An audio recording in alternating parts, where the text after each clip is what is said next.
নিতেন, বিশ্বনবী পাটির মধ্যে সিজদা করতেন।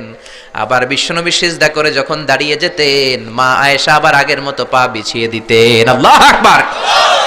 কি ঘর ছিল, টাকা নাই, পয়সা নাই, দামি বিছানা নাই, ফার্নিচার নাই, জুয়েলারি নাই, অর্নামেন্টস নাই, কিন্তু বিশ্বনবীর ঘরের মধ্যে সুখ আর শান্তি আছে না নাই? সুখ আর সুখ। ফজরের নামাজ পড়ে এসে নিজেই মা আয়েশার সাথে রান্না করতে বসে যেতেন, নিজের তলোয়ার বের করে পেঁয়াজ কাটা শুরু করতেন বিশ্বনবী। আল্লাহু আকবার। বিশ্বনবী গ্লাসের মা আয়েশা গ্লাসের যেই জায়গায় ঠোঁট লাগিয়ে মুখ লাগিয়ে পানি পান করতেন, ওই জায়গাটা খুঁজে খুঁজে বিশ্বনবী আবার ওই জায়গায় ঠোঁট লাগিয়ে পানি পান করতেন। কোন সুবহানাল্লাহ। আবার গোশত খাওয়ার পর বিশ্বনবীর স্ত্রী মা আয়েশা হাড্ডি চষতেন, চষে ফেলে দেওয়া হাড্ডিটা বিশ্বনবী আবার হাতে নিয়ে চষা শুরু করতেন। আল্লাহু আকবার। কি শান্তি, কি সুখ। মা আয়েশাকে বিয়ে করার আগে মা আয়েশার চেহারাটা বিশ্বনবীর কাছে জিবরাইল এনে বলল, ইয়া রাসূলুল্লাহ আখবিরনি, আমাকে বলেন মেয়েটাকে দেখতে কেমন লাগে। বিশ্বনবী বললেন, কার মেয়ে? আপনার বন্ধু আবু বকরের মেয়ে। কেন এনেছো? আল্লাহ ডাইরেক্ট প্রপোজাল দিয়েছে, ডাইরেক্ট প্রপোজ করেছে বিয়ের জন্য। বিশ্বনবী বললেন, তাই নাকি? জিবরাইল বললেন, হ্যাঁ ইয়া রাসূলুল্লাহ, আমি হলাম বিয়ের ঘটক, আল্লাহ হলেন বিয়ের কাজী। বিশ্বনবী বললেন, তুমি যদি বিয়ের ঘটক হও, আল্লাহ যদি হয় কাজী, আমি মুহাম্মদ রাজি। আল্লাহু আকবার। বিয়ে হয়ে গেল। ঘরে দামি কিছু নাই, ফার্নিচার নাই, টাকা পয়সা নাই, কিন্তু বিশ্বনবীর ঘরের মধ্যে সুখ আছে না নাই? বিবিদেরকে এত ভালোবাসতেন, কোনোদিন মারামারি করেন নাই, যৌতুকের জন্য পিটান নাই, কোনোদিন গায়ে হাত তোলেন নাই। কোন ঠিক কিরা? এক একজনকে বিশ্বনবী প্রাণ ভরে ভালোবাসতেন। বিবিরাও বিশ্বনবীর কাছে আবদার করতেন, নানা ধরনের আবদার। বিশ্বনবী সেগুলো পূরণের চেষ্টা করতেন। আবার মাঝে মাঝে রাত্রিবেলা মা আয়েশার সাথে দৌড়াদৌড়ির প্রতিযোগিতা করতেন। কোন সুবহানাল্লাহ। সহিহ হাদিস, মা আয়েশা তখন চিকন ছিল। তাহাজ্জুদের সময় বিশ্বনবী উঠে মা আয়েশারে বললেন, আয়েশা, ও আমার কলিজার টুকরা হুমায়রা। মা আয়েশাকে আদর করে বিশ্বনবী হুমায়রা বলতেন। হুমায়রা মানি যেই মহিলা রেগে গেলে, খুশি হয়ে গেলে, রাগের চোটে, খুশির চোটে দুইটা গাল আনার ফলের মতো টকটকে লাল হয়ে যায়। কোন সুবহানাল্লাহ। মা আয়েশা রেগে গেলে গালগুলো লাল হয়ে যেত, গাল দুইটা টকটকে লাল আকার ধারণ করত। বিশ্বনবী তাকে হুমায়রা বলতেন, হুমায়রা, মদিনাতে কেউ জেগে নাই, চলো না আমরা দৌড় দৌড় খেলি। মা আয়েশা মহা খুশি, কারণ সব বিবিরাই চায় স্বামীরা একটু রোমান্টিক হোক। কোন ঠিক কিনা? সব বিবিরাই চাক স্বামী আমার দিকে স্পেশাল নজর দেখ। সব বিবিরা চায় স্বামী আমাকে নিয়ে পারলে একটু রেস্টুরেন্টে ঘুরতে যাক, স্বামীরা পারলে আমারে একটু বেড়াতে নিয়ে যাক। এরকম আবদার বিবিদের কাছে আছে না নাই? কিন্তু এমনও অনেক স্বামী খুঁজে পাবেন, বছরের পর বছর যায়, বিবিরে সালামও দেয় না। আছে না নাই?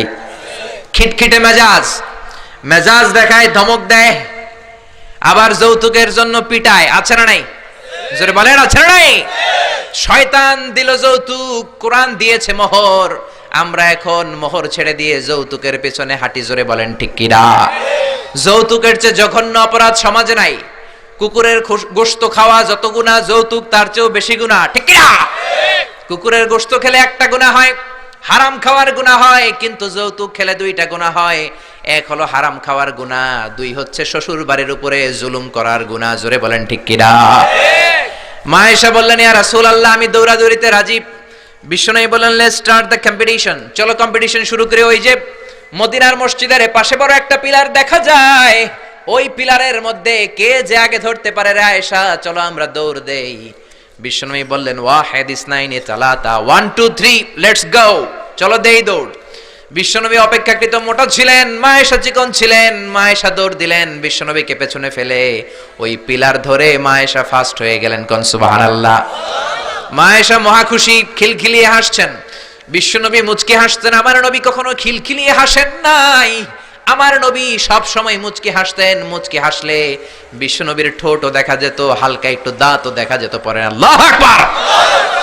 সব সময় তিনি তাবাসসুম পছন্দ করতেন। বিশ্বনবী বললেন, ঠিক আছে, আনতিল ফাইজা, তুমি বিজয়ী হয়েছ। তার ঠিক 6 বছরের পরের ঘটনা। এই 6 বছরের ব্যবধানে মা আয়েশার আগের মতো চিকন নাই, মা আয়েশারে মোটা বানিয়ে দিয়েছে কে? আবার 6 বছর পরে বিশ্বনবী তাহাজ্জুদের সময় উঠলেন, মা আয়েশারে ডেকে বললেন, আয়েশা, মদিনার কোন লোক জেগে নাই, সবাই ঘুমিয়ে আছে, চলো আজকে রাতেও দৌড় দৌড় খেলি। মা আয়েশা বললেন আমি রাজি, চলেন শুরু করে দেই। বিশ্বনবী আবার ওই জায়গায় যেয়ে দাঁড়ালেন, বললেন ওই যে মসজিদে নববীর পিলার দেখা যায়, কে কার আগে পিলার ধরতে পারে? রেডি, আমরা শুরু করে দেই। 1 2 3 স্টার্ট, গো। বিশ্বনবীও দৌড়, মা আয়েশাও দৌড়, জনমের দৌড়, আইজও দৌড়, কাইলও দৌড়। কে কারে হারাতে পারে? বিশ্বনবী আগের মতোই আছেন, কিন্তু মা আয়েশারে মোটা বানিয়ে দিয়েছে কে? এবার আর বিশ্বনবী চান্স দেন নাই মা আয়েশারে। বিশ্বনবী ওই দিন আসলে ইচ্ছা করে হারেন নাই, মা আয়েশারে জিতানোর জন্য দেরিতে গিয়েছেন। কোন ঠিক কিরা? আমার নবী যদি শক্তি দিয়ে দৌড়ায়, নবীর সাথে কেউ দৌড়ে জিততে পারে না। জোরে বলেন ঠিক কিরা? মদিনাতে বিশ্বনবী যখন ঘোড়া হাঁকাতেন, সাহাবীরা বলতেন 1 মিনিটের মধ্যে, আধা মিনিটের মধ্যে বিশ্বনবীর ঘোড়া যে কত সামনে চলে যেত। সামনে আমরা ধোঁয়ার বালি দেখতাম, বিশ্বনবীরে খুঁজে পাওয়া যেত না। আল্লাহু আকবার। আবার তিনি যখন ওট হাঁকাতেন, পাগলের মতো বাতাসকে পেছনে ফেলে ওটগুলো দৌড়াতো। আদবা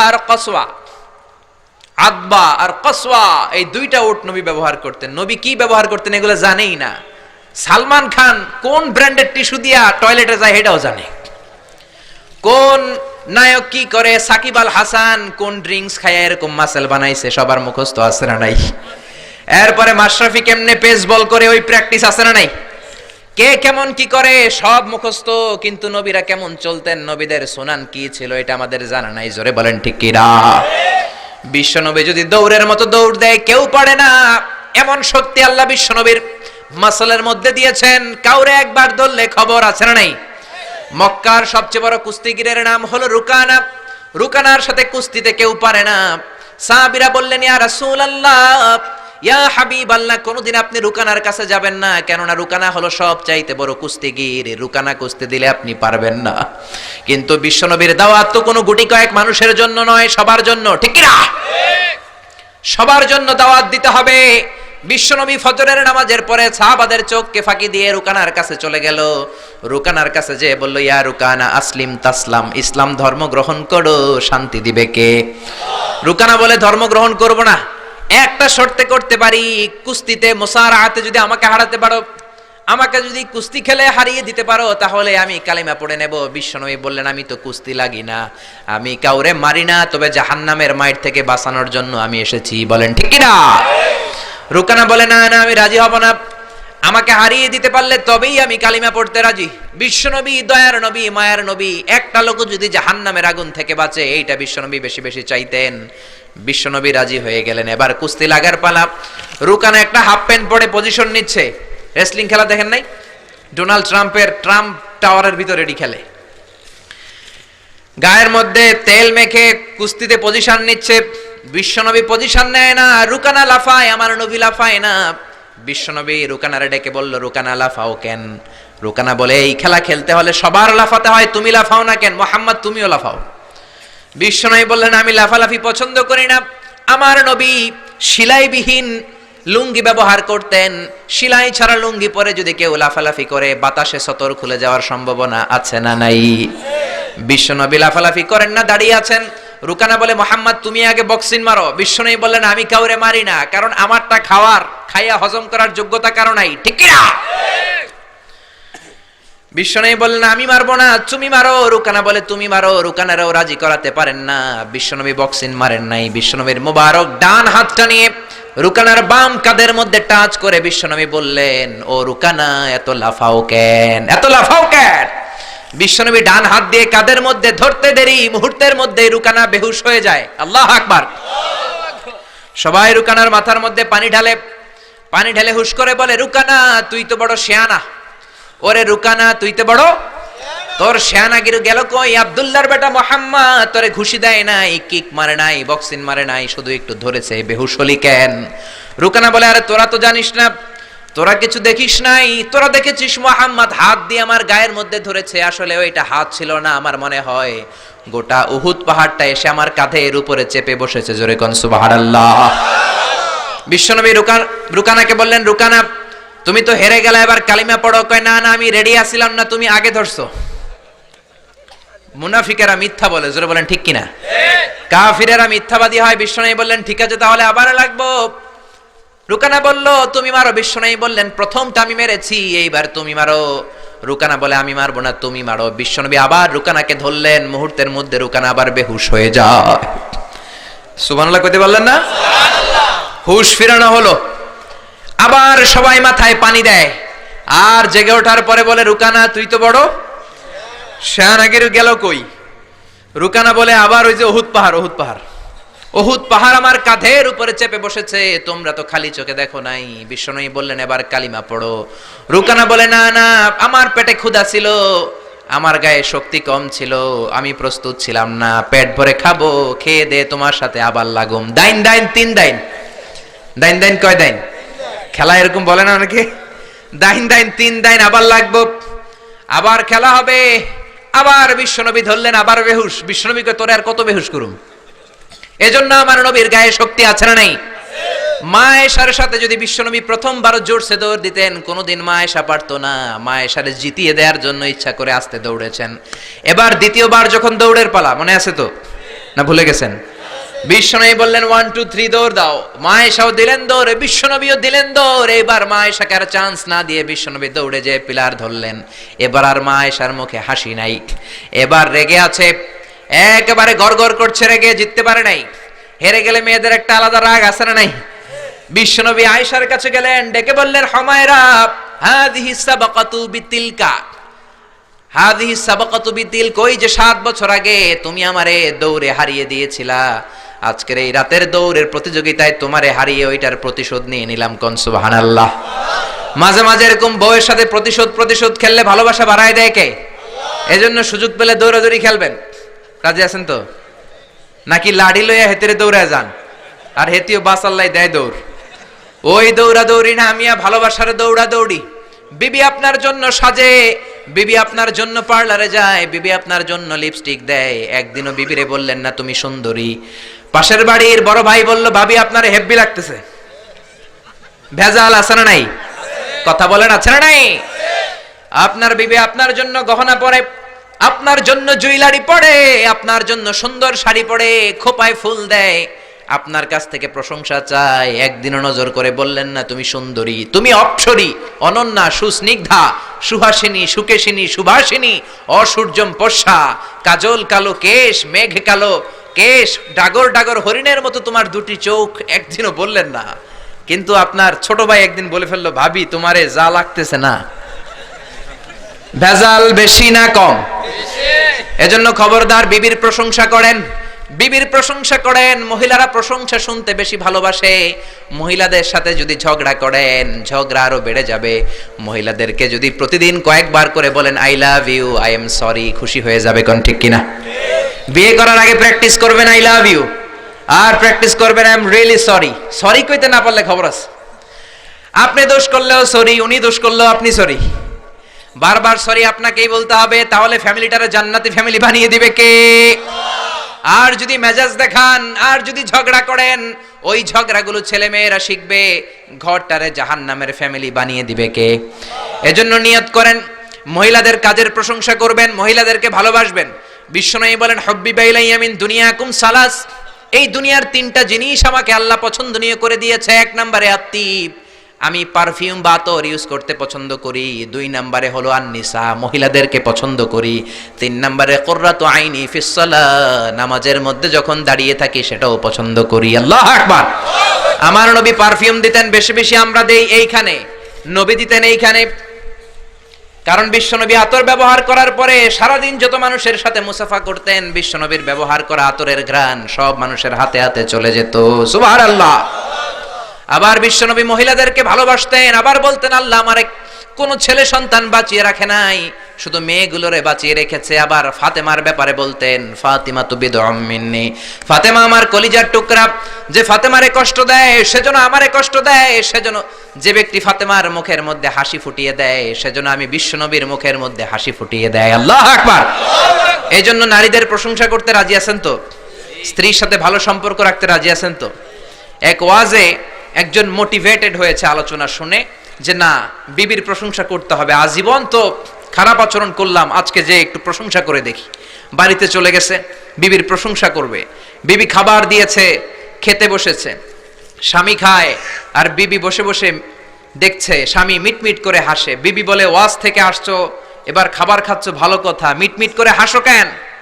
বিবি বলে, মিটমিট করে হাসো কেন সেটা বলো। স্বামী কয় মিটমিট করে হাসি হচ্ছে, এর কারণ হচ্ছে আজকে যে খাবারটা খাচ্ছি রান্নাটা এত মজা হয়েছে না, এত মজার রান্না আমার জীবনে খাই নাই। রান্না মজা হয়েছে শুই না, বিবি তেলে বেগুনে জ্বলে উঠছে, কি রান্না মজা হয়েছে, 10 বছর ধরে রান্না করে খাওয়ায় একদিনও রান্নার প্রশংসা করলা না। আজকে পাশের ঘরের ভাবি একটু গরুর গোশতের তরকারি পাঠাইছিল, ওইটা দিয়েই ডিনার দিছিলাম, রাতের খাবার দিছি, রান্না বান্নার করি নাই। ওই রান্না তোমার এত ভাল লাগছে, খাও জনমের খাওয়া, আর রান্না করবো না তোমার জন্য। এজন্য প্রশংসা করবেন, খুব ভালো কথা, কিন্তু জেনে বুঝে প্রশংসার দরকার আছে না নাই? বিবির সাথে যদি ভালোভাবে প্রশংসা করেন, ভালো আচরণ করেন, ফ্যামিলিটারে সুন্দর বানিয়ে দিবে কে? বিবির চেহারার দিকে রহমতের নজর দিয়ে তাকালে চোখের সগীরা গুনাহগুলো মাফ করে দেয় কে? আবার বিবির হাতের সাথে যখন আপনার হাতটা আপনি মিলান, 2 হাতের সগীরা গুনাহ মাফ করে দেয় কে? এজন্য সম্পদ দেখলেই মনে করবেন না মহা সুখে আছে, দুঃখেও থাকতে পারে। বিশ্বনবীর ঘরে সম্পদ ছিল না, কিন্তু সুখ আছে না নাই? বলছিলাম ডোনাল্ড ট্রাম্প পৃথিবীর অনেক বড় ধনী, ধনী হলেই যে সুখ এমনটা নাও হতে পারে, কোন ঠিক কিনা? টাইমস ম্যাগাজিনের রিপোর্ট অনুযায়ী ডোনাল্ড ট্রাম্পের সম্পদের পরিমাণ হচ্ছে 3.4 বিলিয়ন ইউএস ডলার। সে হচ্ছে মাল্টি বিলিয়নিয়ার, 324 নাম্বার ধনী পৃথিবীর। এত সম্পদ আল্লাহ তারে দিয়েছে, রিয়েল এস্টেটের বিজনেস দিয়ে সে এত বড় ধনী হয়েছে, ডলার দিয়ে সে সব ভোট কিনে নিয়েছে, জোরে বলেন ঠিক কিনা? হাজার হাজার কোটি টাকার মালিক, Trump tower, Trump Taj Mahal, Trump hotel, অভাব নাই। ট্রাম্প হোটেল একটা তার আছে প্রায় 50-60 তলা, ওই হোটেলের যতগুলা জানলা আছে সবগুলা জানালা 24 ক্যারেটের গোল্ড দিয়ে বানানো, জোরে কোন নাউযুবিল্লাহ। এরকম সম্পদের পাহাড় করেছে, কিন্তু সম্পদের পাহাড় করলেই তোমার সব কথার সাথে আমরা একমত নই। নির্বাচনে জেতার আগে সে ঘোষণা দিয়েছিল মুসলিম ইমিগ্রেন্টদেরকে সে দেশ থেকে বের করে দিবে, জোরে কোন ঠিক কিনা? নিজের ইতিহাসকে সে ভুলে গিয়েছে, মুসলমানদেরকে খেদায় দিতে চায়।